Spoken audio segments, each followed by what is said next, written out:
Panhandlers are working the community all right. Today we exposed one operation.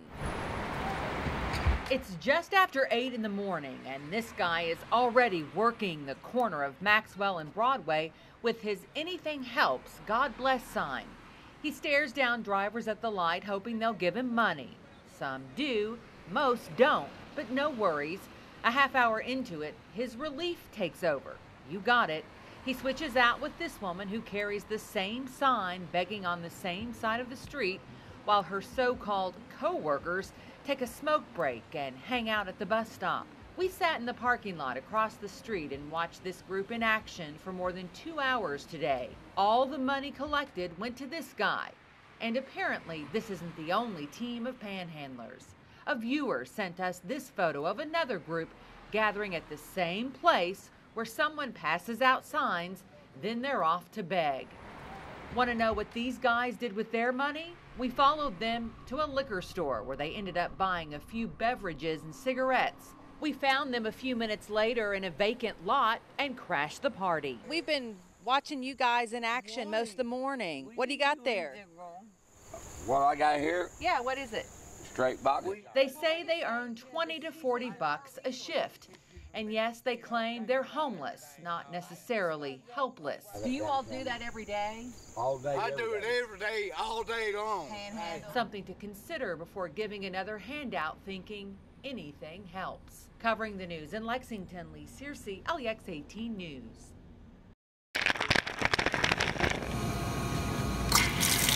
Nothing like an ice-cold fountain drink to quench your thirst, right? We order drinks at restaurants, fill them up ourselves at gas stations, and never think twice about it. I mean, how bad could it be? It's disgusting. Ed Sissel knows the down and dirty truth. Just think of it this way. It's an ice machine. And what grows well in cold, wet environments? Mold. This former minister has been servicing appliances for more than 20 years and has seen it all. Here's an ice machine at a local restaurant. That is mold that grows in there. It's black, slimy mold. And another one at a gas station. Here's an ice machine at an area hotel. That is mold. All of that is mold, every single bit of it. Thirsty? Yeah, that's disgusting.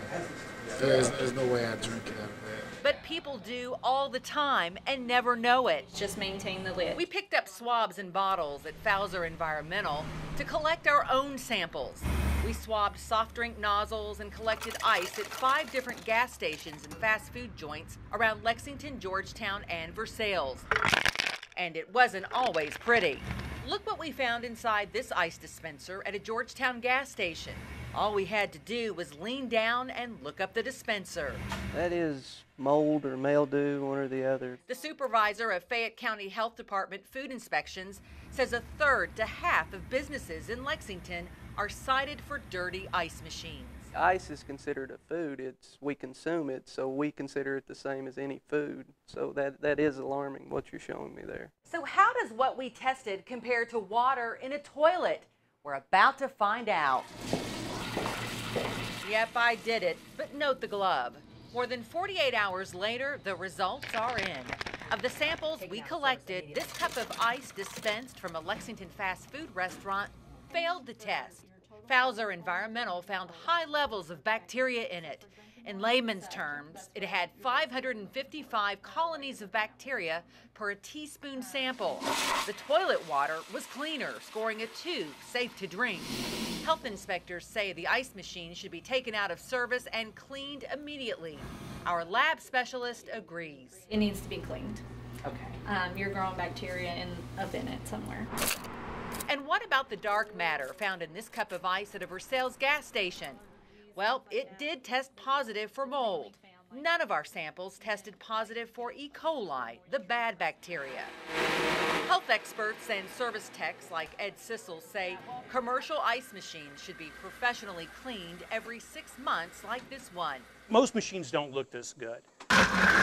And those that aren't cleaned correctly, well, now you know what could be in your ice. That's nasty. As someone who sees the worst of the worst, Ed Sissel stays prepared. I keep bottled water in my truck. Covering the news, Leigh, Searcy, LEX 18 News.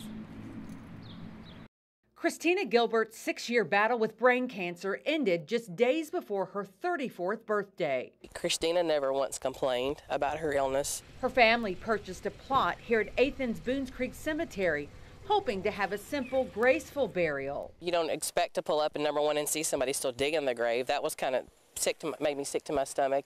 Then relatives say they saw beer bottle caps. That's when Christina's husband and family members finished the job while guests waited, as shown in these pictures. I said, I don't want you here, you know, in my wife's grave while you're drinking, digging her grave. About 3 hours later, Christina finally received her proper burial. We just don't want anybody else to have to go through this. I mean, that was terrible, you know, to sit and watch your sister's coffin sitting there and her family burying her. It's not right. The cemetery is operated by a volunteer-run board that hires a manager and one grave digger. Manager Jerry Williams says they're looking for a new reliable grave attendant now. I can understand why they're really upset. The fellow that I had to dig, he didn't do the job right. We've got a problem with it. Williams acknowledges this isn't the first incident. Another coffin had to be sent back to a funeral home because a grave wasn't ready.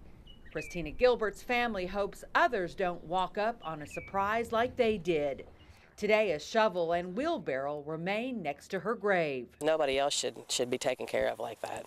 Covering the news in Lexington, Leigh Searcy, LEX 18 News.